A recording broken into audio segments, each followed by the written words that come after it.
Hey, what's happening, guys? Welcome back. Welcome back. Let's talk about that Pereira versus Ankalaev fight. Magomed Ankalaev, of course, taking the strap from Alex Pereira. So let's get into the fight and talk about what went wrong for Alex. All right, so going into this matchup, I figured it would be competitive. Had it like damn near 50-50, but I figured Alex Pereira can pull it off, especially if it stood on the feet. I thought that Alex Pereira can get that KO. Here's what Ankalaev did great. So first of all, Ankalaev's physical attributes themselves played a factor in this fight. He's long, he's rangy, he's tall. Another factor was his boxing ability, his ability to close the distance and kind of like blitz Alex with punches, especially like when they were like in closer ranges. I think Ankalaev was beating Alex to the punch and those closer distances.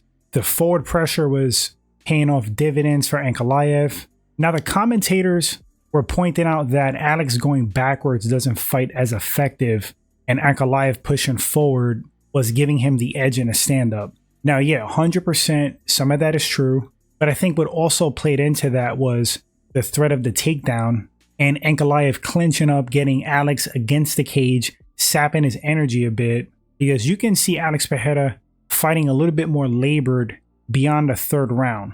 In the corner, he definitely looked visibly tired, not as energetic. So Ankalaev's size, his physical attributes, his reach, length, the strategy he implemented, forward pressure on Alex, clinching up with him. I even question if Ankalaev actually wanted to get the takedown and if his real mission was to just make Alex work against the cage.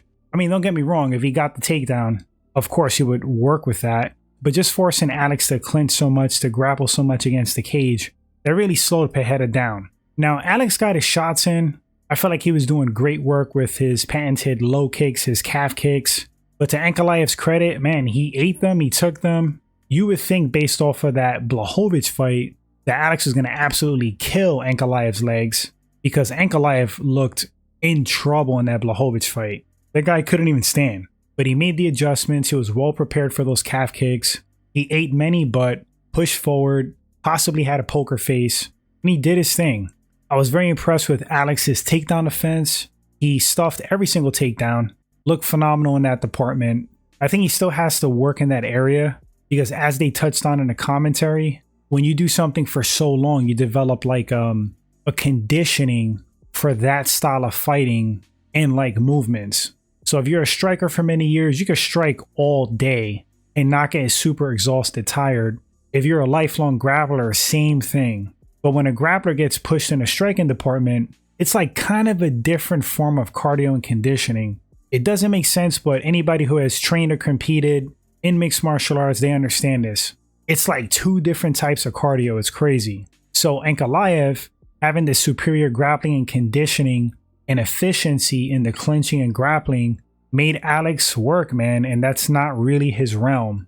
Not to say he's not skilled at this point, he's definitely a mixed martial artist at this point, but he just doesn't have the miles put in for that type of fighting yet, or facet of mixed martial arts, I should say. At 37 years old, can Alex Pereira develop that type of elite conditioning for grappling? I don't know. I know when you hit near 40, typically you start slowing down in mixed martial arts. There are exceptions to the rule, of course. I do think he's a special fighter, but we may see like, you know, the decline of Alex Pereira in mixed martial arts where he might never be a champion again. Then again, he may rematch Ankalaev and dominantly get his belt back. You never know. Something some people were talking about was Alex Pereira making his rounds, being a super popular champion, face of the UFC pretty much.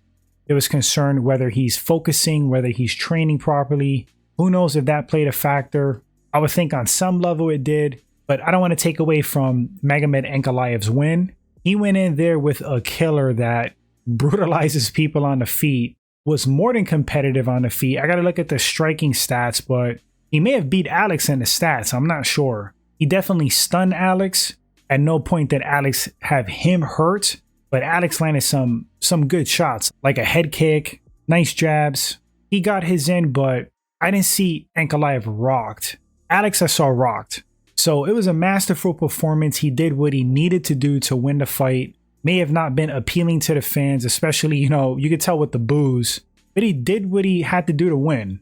And he got the win where pretty much everybody else gets starched or beat up real bad. Gotta give credit where credit's due. Where does Pereira go from here? I mean, he's been super active. It might behoove him to take a break and then come back. Sometimes guys like to keep the momentum going. They feel like if you take a break, you get ring rust, you get out of your rhythm. Only Pereira knows, you know, what's best for him. I would like to see a rematch.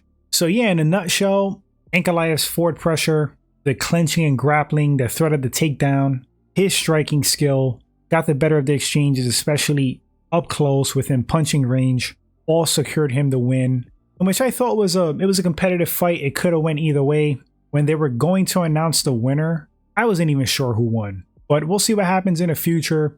It may be the end of an era as far as Pereira being champion. We'll see. New champ at 205, Magomed Ankalaev. Let's see what he can do. But guys, let me know in the comment section what you thought of the fight.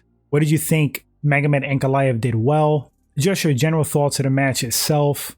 Where does Alex go from here? What adjustments does he need to make? Do you think he'll ever win the belt again? I want to read all your thoughts and opinions. Thanks for watching or listening.